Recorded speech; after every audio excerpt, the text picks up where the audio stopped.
right, everybody, welcome back to another episode of The Sportsmen. This is episode number 2. Count them, 2. Joey D, Mikey V, I'm the big ticket, and lot to get into here, guys. But what you should get into first is do us a favor, like, comment, subscribe on the YouTube and the Instagram. Send your questions in, and then Mr. A will send them back to us. We'll get to them at the end of each episode. We got 2 episodes now, double the viewer questions. All right, guys, let's jump right into the NFL playoff slate. Okay, let's get right into it. And Saturday, coming up soon, actually might drop today. We've got the Browns taking on the Texans. Cleveland is a 2.5-point favorite. Mikey V, who do you like in that game? Yeah, Cleveland should be a favorite, even though they are on the road. I think they should still be the favorite out of respect to where they've been and where they are now. Texans, a darling story of the year, obviously. What's the over-under in this game, Ticket? 44.5. Yeah, my recommendation would be playing the under in this game. I happen to like the under in this game. I think you got 2 good defenses. I think the scoring is I think they're going to feel each other out. I think there's going to be a heavy run game attempt from both teams. I don't think you're going to see like a light up game where the scoreboard just goes crazy, but we pick against the spread here, and that's what we do. Give me the Texans getting 2.5 points at home against the Browns, a home dog in the playoffs. I understand it's a rookie quarterback, and that's an absurd pick. It really is an absurd pick. I just feel like the Joe Flacco carriage will eventually turn into a pumpkin this postseason. You just got to pick the right game where it's going to happen. And I think it's going to happen quickly. So I'm going to take the Texans at home getting points as a dog. Joey D? I have no problems with Mikey's pick, but I'm going to go against it just simply because of the experience. Flacco, say what you will. I'm not saying he's Joe Montana by any means, but the guy has won a Super Bowl. He's won multiple playoff games. Ticket said in the last episode, which I didn't know, he's never had a one and done. So I think he's going to be, I don't think the moment will be too big for him. And also, I think that the Browns defense is significantly better than the Texans defense, just in the sense that I could see them causing some turnovers or some disruptions that would lead them enough to win this game. I don't think it's a huge spread. 2.5, I think is enough that they could win by a field goal this game. I think it'll be a good game. It just all comes down to how CJ Stroud is able to handle himself and how he's able to play early on. I think if he's able to, establish himself in the pocket, I think this game could easily go the Texans' way. But I don't know how that's going to play out. And picking early on in the week, I'm going to go ahead and take the team that I think has more experience, a better defense, and coming in with a little bit of the chip on the shoulder. And listen, Joe Flacco is not just like skating by right now. He's actually establishing some real relationships and some real good chemistry with David Njoku and Amari Cooper. And it's sad to think that if they would have Nick Chubb and, right now, this team would be really something to defend. Yeah, it really would. And not to say Joe Flacco is the best guy, but he's come in when needed and he's done what he had to do. So I'll take the Browns this week. I think it'll be a fun game to kick off the NFL playoff wildcard weekend, and we'll see what happens. Yeah, I've been championing, the D'Amico Ryans from the beginning here. I wasn't on the CJ Stroud boat from the beginning, but, I certainly got on pretty early on. And I love this team. I really love them. But I think this is where I bet again. This is where I diverge from them. I really like the Browns in this spot. Listen, Joe Flacco for a long time was a mercenary for hire, and it didn't look like it was working out. He was with the Eagles for a minute. He was with the Jets. That didn't work out. And now he's with the Browns. And I'm going to say that even when he was with the Ravens, this might be the best offense he's ever worked with as far as the offensive line. He doesn't have his running back, but these weapons, the wide receivers that he has, the tight end and Njoku, I mean, I don't think even with the Ravens they were more of a defensive team. Stefanski's a good coach too. And Stefanski's a great coach. I think what's funny is I think these 2 coaches are the 2 guys who should win Coach of the Year. D'Amico Ryans and Stefanski. I think this is a matchup of the Coach of the Year guys. So that's another interesting dynamic. So I agree with Mikey that he will turn into a pumpkin at some point. I'm just going to bet that it's not this game. I'm going to bet that it's probably going to be the next one. I think they're It's going to probably a take good care bet. of business with the Texans. So give me Cleveland and -2.5. Moving on to potentially the best game of the playoffs that we have, depending on which Dolphins team we get, which 2-0 we get. But we're getting the Dolphins heading to Kansas City. Kansas City is a 4.5-point favorite. Joe, who do you like in that game? I like the Chiefs, and there hasn't been much to like about the Chiefs this year. That being said, this Dolphins team is very decimated. They just lost an opportunity to have their own playoff game at home to win the division. They relinquished that to the Bills. Now they go on the road. They're playing Kansas City. The weather conditions in this game are supposed to be rigid. Tika, what is the over-under in this game? It's got to be low because I think it's supposed to be like It's supposed to be the really coldest game ever. Or whatever. yeah, I don't know if This- it's supposed to be a blizzard, but I was reading It's that 43.5. the weather. Whoa. Okay, well, Yeah, maybe the I- snow isn't an element. I would still bet under just because these are two big time offenses, but the Chiefs offense has really not been good lately. And the Dolphins, if Waddle and Mostert don't play, they're very one dimensional. It's going to be 2 degrees. 2 It's going to be degrees. cold as Yeah. ice. I think Tua is going to turn the ball over a couple times. And listen, the Chiefs are not a team that I would say I would go out and take to win the Super Bowl tomorrow, but they have enough experience playing in front of their home fans. It's hard to win in that environment. And this is quite frankly a Dolphins team that just doesn't have the experience. So I actually think a lot of people will be on the Dolphins with the spread at 4.5.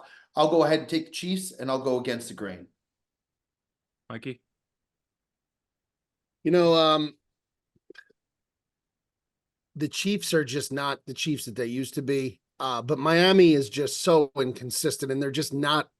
They just haven't proven that they are a good team. And as much as I want to, say that that's maybe a few many 2 points, and that maybe it's a field goal game.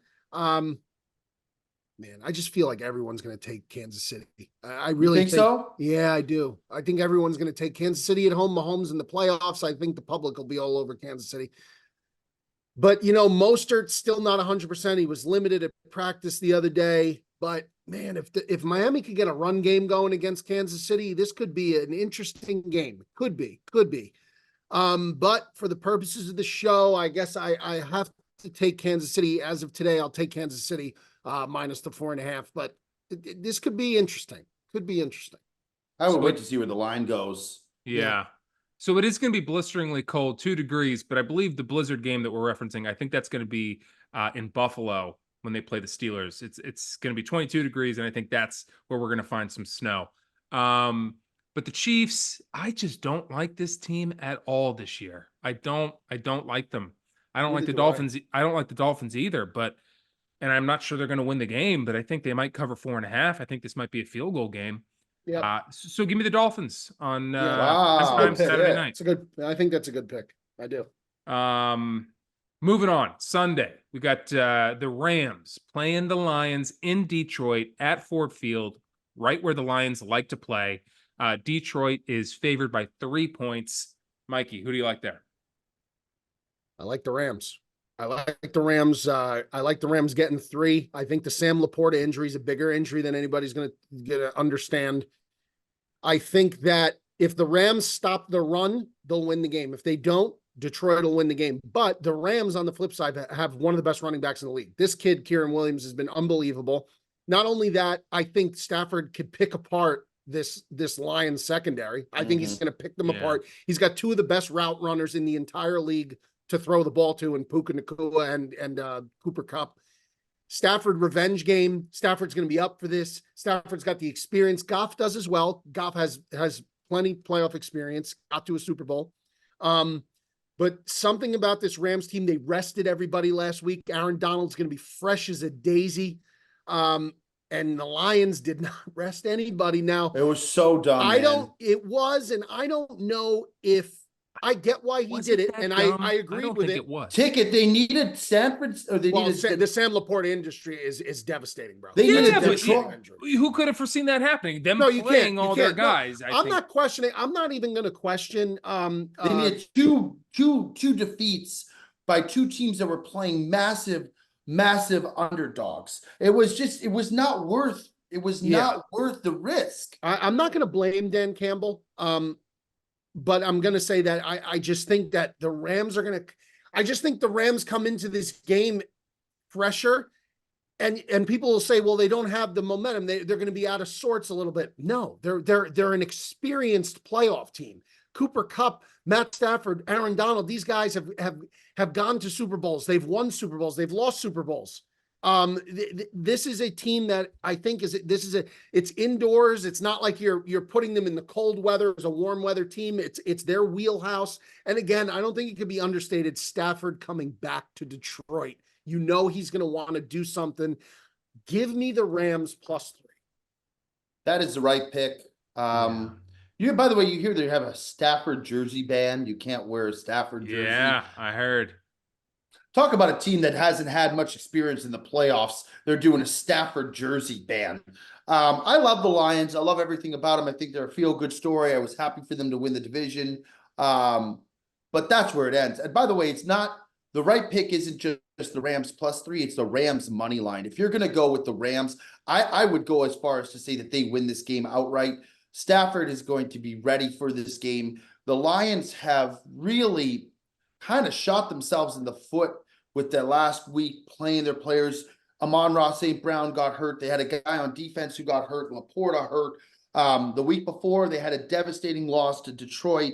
I mean, it's just been not a great ending to the, to the season for the Detroit Lions. Sorry, the loss to Dallas was, I think, 2 weeks prior. But my bottom line is that I think that you have the Rams are as dangerous a team as any run right now, the way they're playing. And they're a team that I wouldn't want to face in the playoffs, quite frankly. They have Aaron Donald, who has been doing it for so long and has been one of the best, if not the best defensive player in the league. And then you have Stafford, who he can, if he gets time in the pocket, he can make the right throws and he can make the plays that are needed to win games with two of the most electrifying receivers. Give me the Rams +3. Give me the Rams money line. I think they win this game. Yeah, as far as the jersey ban thing goes, I mean, I get it. You want to be competitive, you want to stand up, you want to kind of rally the fans around something. But I fucking hate it, to be honest. I think Matt Stafford. What if Matt Stafford wears a Lions Stafford jersey during the game? You mean like walking in when he enters? Yeah. No, on the field. How could he do that? He's a Rams player. Well, I mean he can't, but what if he tried? Sure, okay. I thought what dreamland. tickets. I thought. What would they throw him out? Yeah, maybe. I thought what you said ticket is where he comes into the game wearing his Lions 15 jersey. No, what I was going to say is that people forget, or maybe they don't understand that few people have done for the city of Detroit when it comes to football. The Lions. He's number 9, Joe, by the way. Number 9. More than Matt Stafford. That guy, and I know Mikey doesn't want to hear it. He's got some weird vendetta against Matt Stafford. I've been saying all year. He doesn't want to give him his props. I've been saying all year it's a renaissance year for Stafford. No, that's what I've been saying all year. I've been saying it all year. I've been saying it all year. It's documented well on the show. Renaissance year. Regardless, on a serious note, this guy has done a lot for Detroit, both the city and the team. He made the Lions football exciting again. They may have still been the Lions fumbling the ball and making weird turnovers at the wrong times. Even when they got in the playoffs, they failed miserably. But he made football interesting again for the first time since Lem Barney and Bobby Lane, and that's a long fucking time ago. And yeah, he had Calvin Johnson too. But I mean, he brought so much. He brought, and Barry Sanders, sure. He brought so much back to the city of Detroit, who loves football, and they've just failed so miserably. I hate the jersey ban. That's one of your all-time players. I hate it. That's a problem. But as far as the game goes, I love this Lions team. I love Dan Campbell. I love a lot of what they got going on, but I don't trust Jared Goff. I'm going to stick with my guy, Matt Stafford. I'm going to pick the Rams to win this game, and I'm going to take them with the plus. It's a hurricane. That's a hurricane. That's a hurricane game. And that's our night game, actually. Moving to earlier in the day on Sunday, we have the Steelers heading to Orchard Park playing Buffalo. That is going to be, I think, our Blizzard game right now in the forecast. Buffalo is favored by 10 points in the playoffs. Oh, my word. Mikey, who do you like there? I know TJ Watt is out, and I know it's Mason Rudolph. And I know it is Mason Rudolph, right? Or Yeah, Pickett Mason is- Rudolph. Yeah, yeah. Yeah. Man, oh man, guys. 10 points 10 points. Like where do we in get that weather. where do we get our balls to make the Buffalo Bills a 10-point favorite? And the Steelers, yeah, you know, the Steelers are what they are. But 10 points, man, is like you don't 35, think Tommy 35 and a half over under. Yeah, that Oh my that no, God. but that makes sense though. But it means That it's makes almost a sense. third of the But the points 10 that point they're spread. favored by. Yeah. Yeah, that's exactly right. Give me the Steelers getting 10. Give me the Steelers getting 10. And I think Buffalo will win the game, but man, I you know what? Mason Rudolph just played in a snow game last week, didn't he? Wasn't that snow Yeah. in that game? Yeah. And he looked perfectly fine to me. Najee Harris getting the ball finally, running the ball better. Jalen Warren, George Pickens. George Pickens looking good. Deontay Johnson has a pulse all DeAndre of a Johnson has sudden. been looking good all of a sudden. Listen, man, in Pittsburgh, you know, TJ Watt, that is a massive. Is he out for sure? Yeah, he's out. He's out. That's That is tough. a massive, massive loss for them. Yeah. But give me Pittsburgh getting 10, man. Maybe they lose by a touchdown, but 10 points? Nah, give me Pittsburgh. Joey D. I have to agree. Here's the thing is I think that maybe a lot of people, I don't know where the public money is going to be on this game. I really don't know. I think if you have a pulse and you think like a Probably the rational Bills. human being, you would think that the money should be on Pittsburgh because to me that seems like the right pick with that many points and then the weather and everything added in. I'll take the Steelers as well. Why not? Mason Rudolph has looked he's looked pretty good. He hasn't made tons of mistakes. He had a couple turnovers last week, but I think that this team's playing with confidence. I think they hang around. I do think the Bills win this game, but yeah, give me 10 points, man. That's a lot of points. I'll take the points with Pittsburgh. The Bills simply don't deserve 10 points. They're just not deserving of 10 That's my points. whole point. That's my whole point, really. Yeah. That's at the end of the day, that's my estimation of this. And especially against a team coached by Mike Tomlin. And you know what? As early an exit as he may make in this playoffs, and I do expect them to lose the game, 10 points is disrespectful. And the Steelers can control this game with the run game. They could control this game running the football and not putting Mason Rudolph in bad spots. And Mason Rudolph has looked good. Yeah. Joe just said it, or Ticket just said he looked fine. Najee and Josh Harris. Allen hasn't. And Josh Allen That's another hurricane. That's another hurricane. Najee Harris, I don't like him. He's looked better too, to be honest. I don't like him either, Tick, and that's 100% right. That's 100% right. This is wacky. That line is wacky. Yeah, give me the Steelers. They know how to play in the snow. You're not playing Miami in a blizzard. You're playing the Steelers. The elements mean nothing in this game. Nothing. Yeah, correct. These are two cold weather teams. They're brutal weather teams. It's nothing. Yeah. It's nothing to them. Yeah, give me the Steelers plus. That should be a good game. I kind of wish that was the night game, to be honest. Yeah, with the snow, glistening in the Buffalo night. Fantasy football champs, our friends at Manscaped want to congratulate you on making it to the 2024 playoffs. As for the rest, well, the fantasy gods have spoken, and it's time to shave off that didn't make the cut playoff beard. No more hiding behind facial hair. Embrace the clean slate with Manscaped's Beard Hedger, because nothing should be as unruly as your failed trade strategies. Embrace victory and join the 10 million men who trust Manscaped with our special offer. Go to manscaped.com and use promo code SportsmanPod20 for 20% off and free shipping. Listen, the Beard Hedger has me keeping clean, cut, nice, compact, beautiful look to this beard no matter what. If I make the playoffs, don't make the playoffs. And listen, fantasy football is the most fickle thing on the planet. You could score 200 points one week, get outscored. You could score 100 points the next week and win the game by 20 points. It doesn't matter. It doesn't make sense, and that's okay. What does make sense is the Beard Hedger from Manscaped. That makes a ton of sense, especially in this situation. So get 20% off and free shipping with our code SportsmanPod20 at manscaped.com. That's 20% off of free shipping at manscaped.com, and use our code SportsmanPod20. Get ready for the fantasy football offseason like a true grooming champion with the Beard Hedger Pro Kit. You're not just shaping your beard, you're crafting a winning look. All right, and moving on, we got the Packers playing the Cowboys. The Cowboys are favored by 7.5 points, over under 50.5. Joey D, walk me through that game. Packers draw a tough Cowboys team that has been very good. from an offensive standpoint, CeeDee Lamb has looked as good as any wide receiver in the league this year. Dak Prescott, when he's been on, he's been very, very good. Brandon Cooks has had a resurgence all of a sudden. Guy looks very good. I think the one point where I would have expected them to be better consistently throughout the year has been with the running game with Tony Pollard. There's stretches where he looks very good, and then there's stretches where he's just really not visible. On the defensive end of the ball, I mean, Micah Parsons, as good as it gets, one of the best premier defensive players in the league. That being said, this Cowboys team has struggled with Green Bay, not this particular team, but just going back through the last several years. Green Bay is 5-0 at AT&T Center in the Jerry Dome, including winning a Super Bowl there against the Pittsburgh Steelers. It is a place where we've seen a ton of success. We have beaten the Cowboys a bunch of times, it seems like, in recent history. In playoff games, we've eliminated them. And we've been able to get to Dak. And I am going to go ahead with the Packers this week. Not only am I going to take them to cover the spread, I'm going to take my game of the week is going to be the Packers money line this week against the Dallas Cowboys. I am all in on this Packers team, and I think that they can win this game. I really legitimately think they can win this game. I'm not just giving that as a biased pick. I will be rooting for them to win this game, and I think that they can.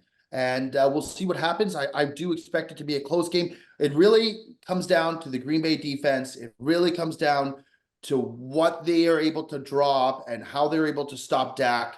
And if they can do that, if they can get pressure, this could be a very interesting game. Mikey? This is a spot where I think a lot of people are going to pick Green Bay. I think a lot of people are going to pick Green Bay. I just think it's a spot. Yeah. And if you could get that line to move to 7 or 6.5 by kickoff, it's an automatic fire for Dallas for me. I'm going to say why. Jordan Love, I've sung his praises now for weeks. He has looked, to me, spectacular. Green Bay's got their quarterback of the future. The performance of Green Bay's defense last week, which is the last impression that people are going to have of that defense, is an aberration. It's not real. It's not real. The pressure that we're getting on Justin Fields is not the pressure they're going to get on Dak Prescott. The Bears' offensive line was completely decimated last week. They had backup guard in. They had a third-string center in. Tevin Jenkins, their best offensive lineman, literally tweeted out himself. He apologized to Bear fans. He goes, I had the worst game of the year in the biggest game of the year. That's what he said. He admitted that. Hand up accountability. I just think that Dallas is going to finally come up big in a spot. Now, it's not really this spot that Dallas doesn't come up in. It's against the Niners in the championship or in the divisional round or in the championship round. The wild card round, I think, is a comfortable spot for Dallas here. They had a really good performance against Washington, which really doesn't mean anything, but I think they are clicking on all cylinders. And Joe, I really respect the shit out of Green Bay this year, particularly Jordan Love, but I don't believe in the Green Bay defense. I don't.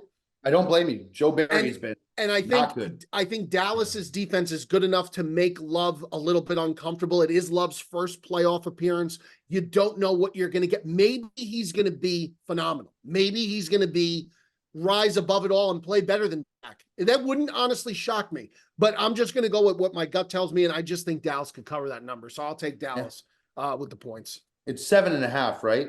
It is. That's what ticket said, yeah. Yeah. At 6.5, I do agree with you, Mikey. Yeah, 6.5 is different, a lot different. In fact, if we don't buy points here, but that probably would really be my recommendation is to buy a point and take Dallas at 6.5. But yeah, we don't do that. So, I mean, you can, Mikey. We can do whatever we want to do here. If you want to, no, recommend that's people, that's not right. We pick just straight up against the spread. That's not right. But you can advise people. But you can advise. Yeah, people. my advice would be if you're going to take Dallas, I would buy a point and make it 6.5. I would. Yeah, I agree with that. I still am going to ride Cowboys at 7.5 here. I agree exactly with Mikey. They will fall short. I guarantee it. But they don't typically do it against a wild card opponent. It's going to happen against it. Hopefully the Eagles find their turn. It's going to happen against an Eagles team, or more likely, probably. I will say this: all the pressure is on Dallas. all the pressure is on Mike McCarthy. Yeah, that's true. And all That's the true. pressure is on Dallas. That's That true. this could either be a blowout or it's going down to the wire. If Dallas does not establish this game early on, I think you have a real agree. awesome game. I agree. Dallas has to jump out in front early and make Green Bay be in a position where they know they're going to have to just throw the Right. ball, and that's going to unleash. That's going to unleash DeMarcus Lawrence and going to unleash Micah Parsons. So that would put Green Bay in a really tough spot. Yeah, Yeah. I agree. I agree. Yeah, so give me the Cowboys -7.5. Kind of like the under in that game too. It's 50.5. That's good clock watching game. Moving on to our last game. We've got the Eagles on Monday night playing the Buccaneers. I'm going to be flying during that game. I tried everything I could to not be flying during that game. Oh, no. But I'm flying to Scottsdale. I mean, there's nothing Hopefully I not can on American. nah, Delta. I'm on Delta. Delta's good. Guys.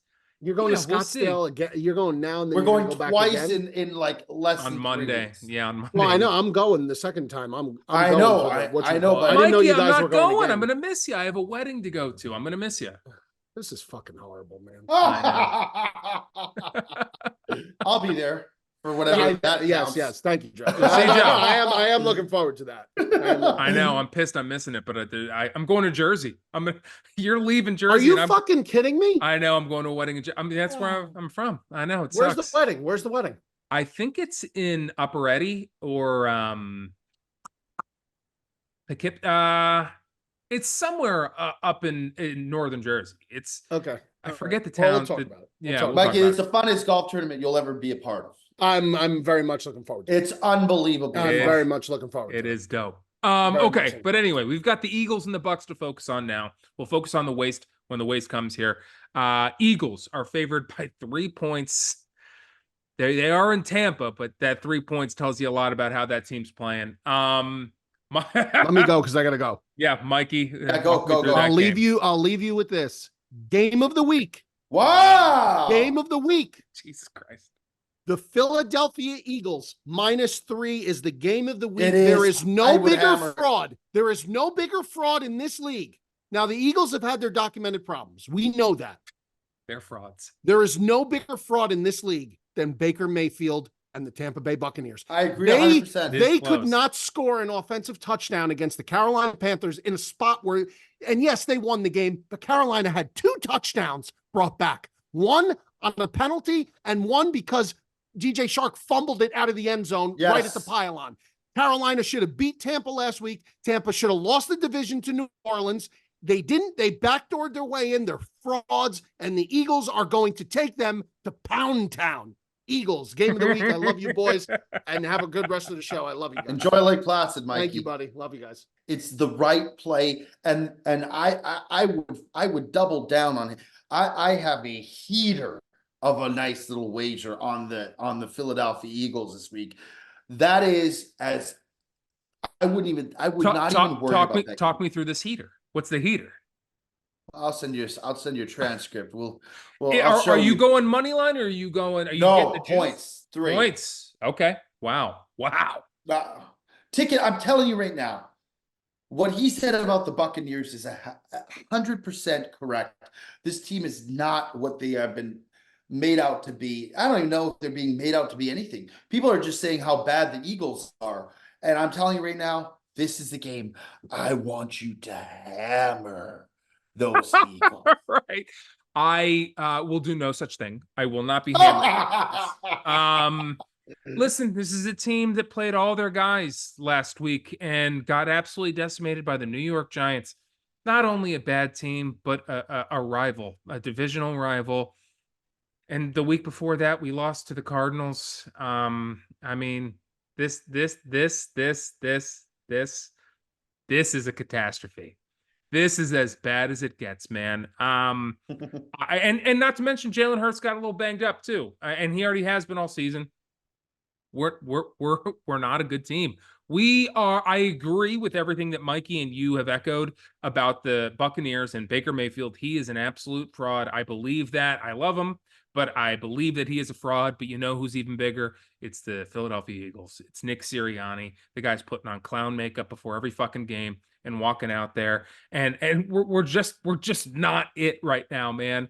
We haven't been all season long. We beat up on bad teams. And people will point to the Bills game. They'll point to the Chiefs game. That wasn't the best Bills team you get. That wasn't the best Patrick Mahomes you get. We just took advantage where the advantages were there, and we didn't do it in a good fashion either. We made it look really, really fucking ugly. Don't bet on this team. Just don't. There's a bunch of other games. I know it's the only game on Monday night. Don't do it. Take him, Tick. All right. Well, follow Joey D. He's been much better than me this season, but this team sucks. Are you taking the Bucks? I'm probably not going to bet it at all because I can't bet the But Bucks. for the Sportsmen, what are you taking? For the Sportsmen, I will take. Listen, I was 1-13, and then I started betting against the Eagles, and I finished 2-0. I took the Cardinals money line. Big money line games. Yeah, I know, and then the Giants. So I'm gonna stay on it. I'm gonna hopefully curse the Buccaneers here by taking them. And I'm going to take the Bucks plus the 3. Give me the Bucks plus the 3. This Eagles team is in disarray. It's tough time to be a fan of them. Tick, what was your game of the week this week? What was yours? I didn't pick one. Mine was the Packers. I said take the spread, but I actually went Packers money line. Okay. And then Mikey had the Eagles as his game of the week, -3. I'm going to go under 50.5 on the Packers Cowboys game. Okay. That's going to be my game of the week. I really like that under there. Let's see here. Joey D, me and you, no Mikey. Let's just move right into viewer questions, huh? Let's do like 3 or 4 of them. Yeah. You got time? Yeah. Okay. This is a good one. This one comes from Cameron Kalfas. What sport do you wish you enjoyed more? Which sport do I wish that I enjoyed more? Yeah, a sport that you don't enjoy, but you wish you did. Baseball. Yeah, baseball for sure. I mean, it's a sport that I see how much you and Bob and Mikey and like all these guys get into baseball. And I think it comes from having a team that is inherently yours, that you've rooted for years, that you've grown up watching and cheering for. I never had the luxury of having a baseball team. I grew up in Vancouver, British Columbia. We had 2 baseball teams in Canada, neither of which were in Vancouver. One got shipped away, and who knows how long the other one will last. And so as a result, I never really was inherently involved with the sport and cheering. Sure. You know, I do enjoy baseball when it's playoff time. You know, when October rolls around, I think there really is not much more better, enjoyable games to watch than to sit down and watch a team go back and forth, hitting home runs. And I think it's because the games mean so much at that point of the season. Whereas if you watch a game, you know, mid-September or sorry, maybe mid-July, nobody gives a shit. You know what I mean? You lose 5 games in a row. So I would like to be more invested in baseball. I did watch a ton more baseball this year than I ever had. I even toggled with the MLB package. I did a free trial and then canceled as soon as that week came around. But yeah, give me baseball. I think it's a great sport. I think it's a sport that I would enjoy a lot more if I was heavily invested in a team, aside from just cheering for a team that my buddies like, you know? Were you ever like a Montreal Expos fan or like a Blue Jays fan? When I was younger, I was quite young when they won in it was 91, I think. Yeah. I would have been, you know, very, very young, 5, 6 years old. So I didn't really get to rally behind that team too much. But yeah, I used to like root for the Blue Jays, but for long stretches when I was growing up, they were not good. So, and we didn't get a ton of coverage on the Blue Jays either, you know? Yeah. So the Mariners were probably the closest team to me geographically. But I never really was invested. I never really was invested.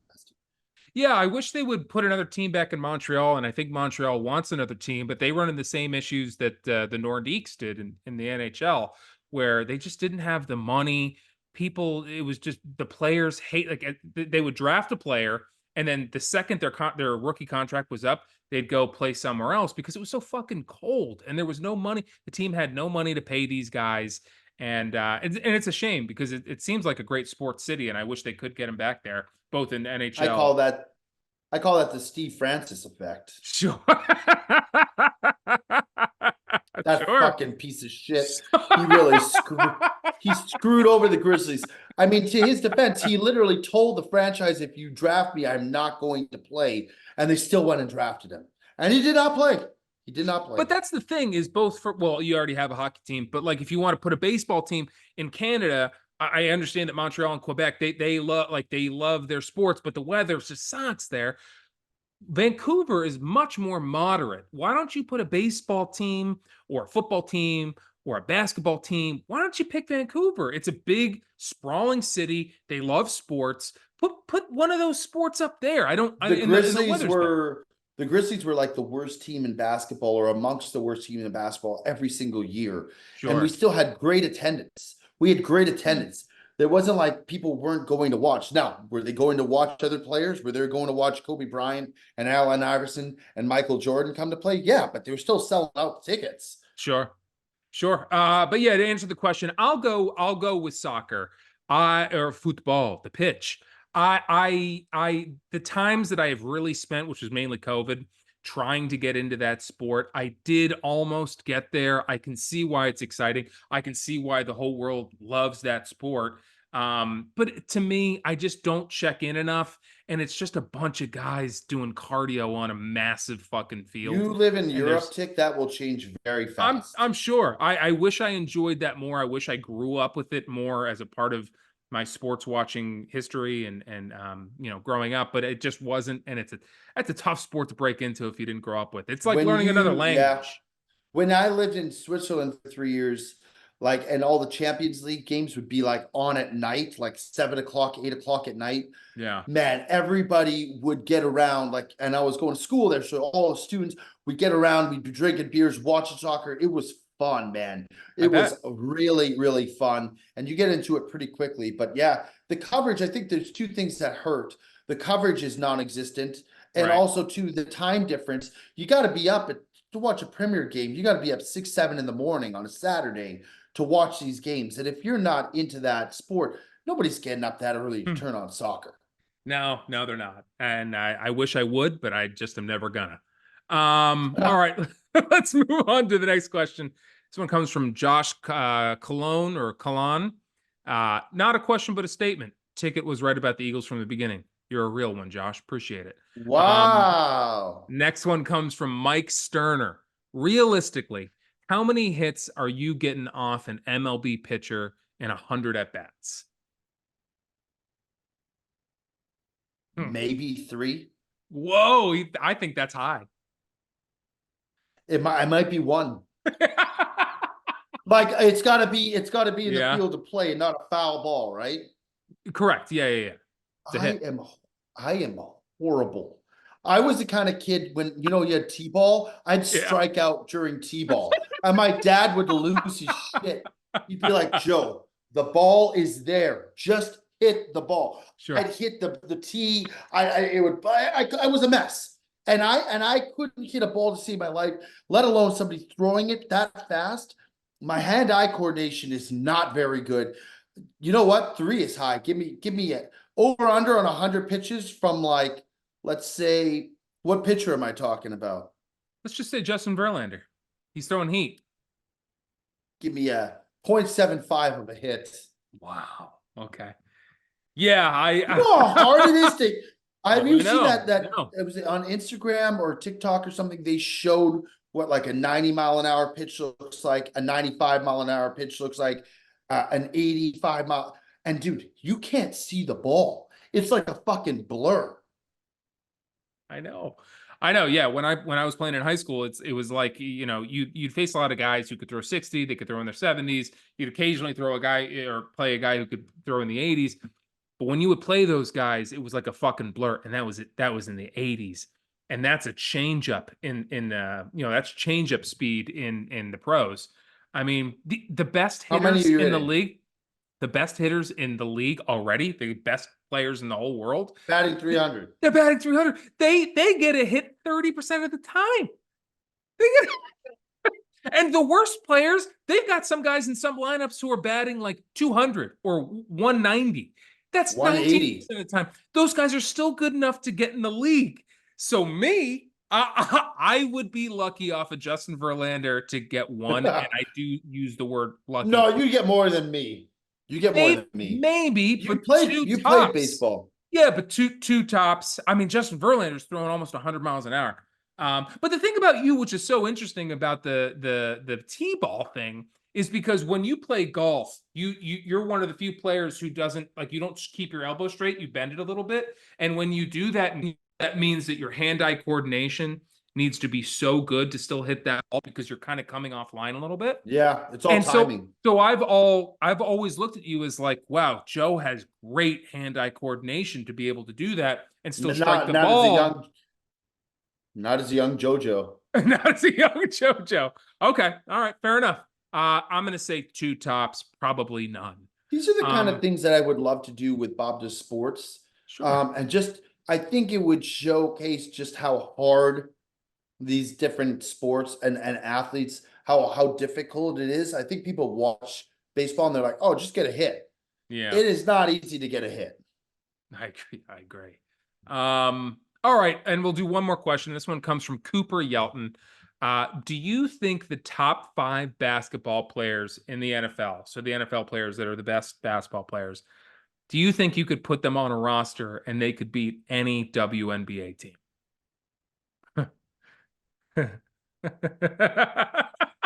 They call in the PR team before answering this question. First of all, I don't know how many guys actually play basketball. I do know, for example, LeBron James played football, and that's very scary because he was very good at football. I think a lot of these guys are such elite athletes that they could play pretty much they could jump into track, they could do, baseball. Like, it's pretty wild. Now, that being said, I would have to see the roster, but I think you're kind of playing at a disadvantage, because of just like these guys are built stronger, probably faster than some of these women. And I nothing against the WNBA, but I couldn't name you 5 WNBA players, So I'm gonna answer yes. I'm gonna answer yes. Yeah. But that being said, what do I know? What the hell do I know? I would have to see the players, but if it's like, I don't know, man. You imagine a guy like, for example, Myles Garrett in the low post. Yeah. I mean, I'm sorry. Can't Like, stop that's what I'm saying. You know what I mean? Yeah. It's not a measure of like, oh, they're that much better. It's just in a sport where it comes down sometimes to size and strength. I can't imagine one of these girls stopping a Myles Garrett in the low post. Like, I just can't fathom it. And for that reason, I would say yes. Yeah, if these boys decide to play bully ball, I think they annihilate them. I mean, I think they destroy them. You just can't stop them if you're going to get a Myles Garrett down in the low post. Now, what if Bob Does Sports puts a team on the court against? We'll get destroyed. Yeah, we are not athletic people, man. I watch us, and I remember there's times where we make a big putt, and I jump up, and I think that I'm getting a decent vertical. And I watch the replay on the video, and I'm like, oh my God, I barely got off the ground. We are not athletic specimens in any regard. Bob is probably the only one who has a level of endurance and fitness, sure, to some extent, because we don't have it. No, I don't have it. You don't not have anymore. It. Now, Perez is interesting because Perez is actually extremely athletic. He's just let himself go without working out for so long that it's the 4 of us, like a diamond in the rough. Yeah, the 4 of us, me, you, Jet, and Perez, we just simply don't have the stamina. We're gonna absolutely gas. You could put the 4 of us against one girl, and I don't know if we'd get it. But the thing is, I asked Bob in today's episode, Thursday's episode, a few days ago. I asked Bob, I was asking him on the camera, and we put it in the episode I was like, yo, 1-on-1, do you think you'd beat anyone on the team? Me, Perez, Joe, Jet. And he was like, I would wax that has. So I've never seen Bob with a basketball in his hand, but he seems very confident that he could destroy any of them. Bob's So confidence is sometimes alarming. He said that if he shot 10 3-pointers, he'd make 7 of that's 10. true. But you know what? Anytime he's bragged about something like that, like pool or ping pong, he's always Ping pong's shown the up. one that I'll give him credit to, Always that he's shown up. very good. But then Perez said he thinks he's a better 3-point shooter than Bob. I'm like sitting here, I'm like, True. am I the only one who's going to be honest here and say maybe I'd make 2 to 3? You know who I bet has a wet ass jumper? It's the Who? Jet. Is the Jet. I bet No, I Jet. bet he's smooth as hell. He's throwing bricks. No. Oh yeah, he's throwing absolute bricks. You know what my shot was when I used to play basketball? It was so bad. I used to just try to because it would catch guys off guard.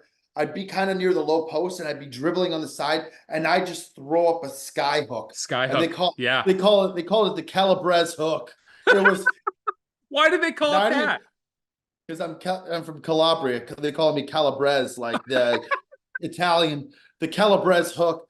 90% of the time it missed the backboard completely, but every once in a while, man, I'd wet the twine and it felt like $1 million.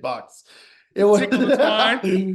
oh, it would just tickle the twine, and I would just sprint back like on the defensive end of the floor because I felt like $1 million. There really is nothing better.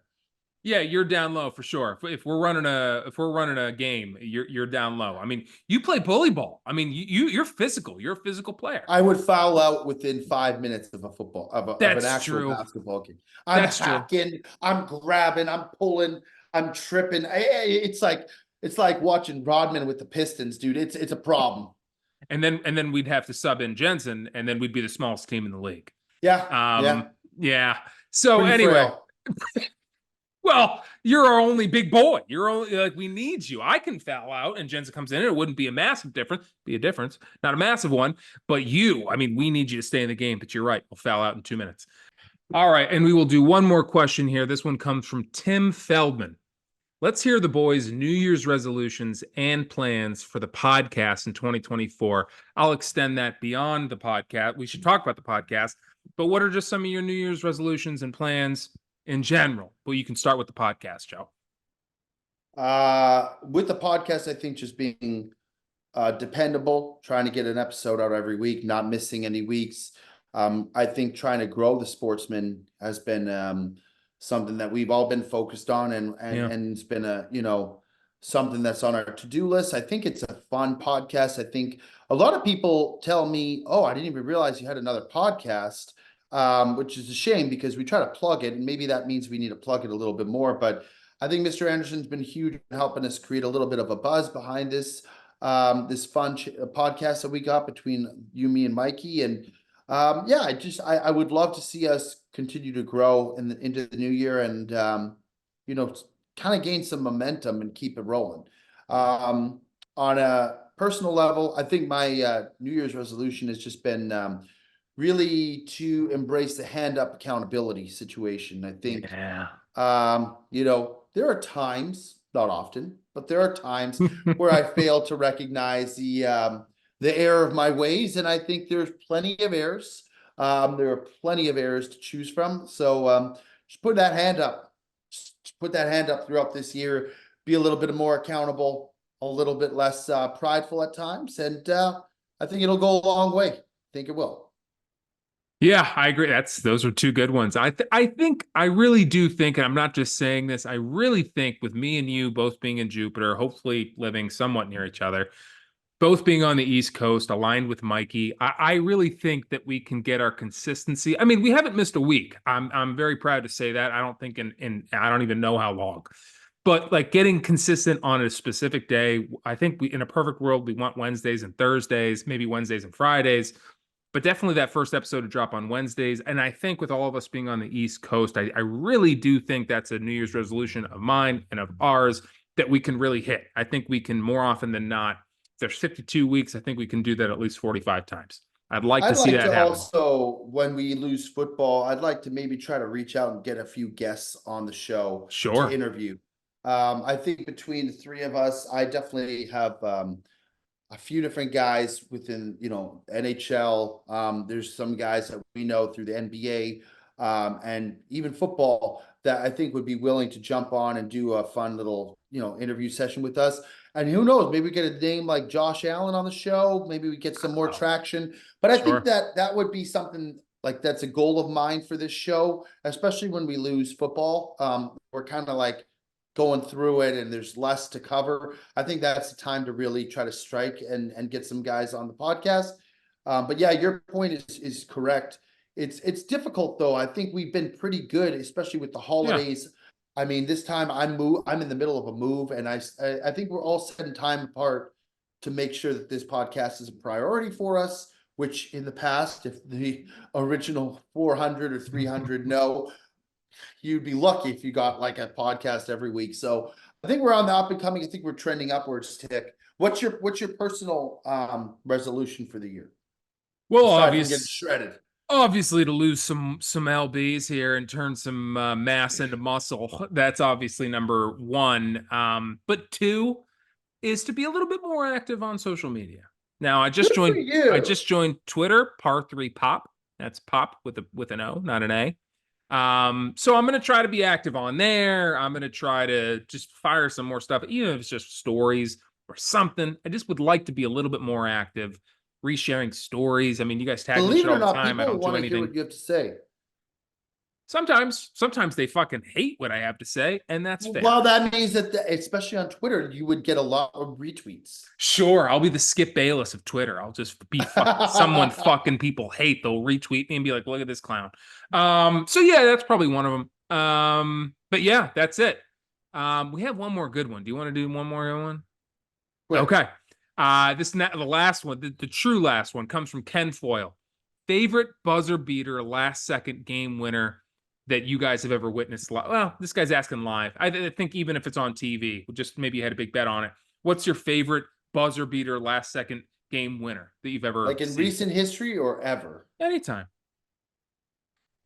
The most recent one that I had was last year in the playoffs, the Boston Celtics against the Miami Heat, and Derek White put the putback jumper off the glass as buzzer basically expired to beat Miami and to win the playoff round. I had a few coins, a few shekels, as you would say, on that game, and it was an exciting game. I love watching a buzzer beater. I'll do another one too. Was I think it was LeBron James when he was with Cleveland against the Orlando Magic. I think was the game years ago when he was first in maybe one of his first playoff series ever, and he hit a buzzer beater. I think it was. I have to look this up, and it was truly sensational. Do you have one? Yeah, while you look that up, I'll go with one of the most devastating of all time, but I did have money on the opposite side. I hate to say it, but I did. When Kawhi Leonard hit that triple doink against the Sixers when he was with Toronto, that both made me a lot of money and also sunk my heart so goddamn deep into my body that I didn't recover for a long time. And the Sixers have scarred me again and again and again, but none was worse than that Kawhi Leonard triple doink fade away 3-pointer to win the game. Yeah, that's easily mine. I will say one of my favorite last second shots ever, or last possession shots, was Michael Jordan against Bryant Russell in Game 6 of the NBA championship. Now, it wasn't a buzzer beater because Utah had a chance coming back. They had some time on the clock still. But watching that crossover where he literally pushes Russell out of the way and then fires in just a beautiful fucking shot. That to me was unbelievable. The shot I'm talking about before the LeBron was actually, it was Orlando 2009. LeBron James puts away the Magic with a buzzer-beating 3-pointer in Game 2 of the 2009 Eastern Conference Finals.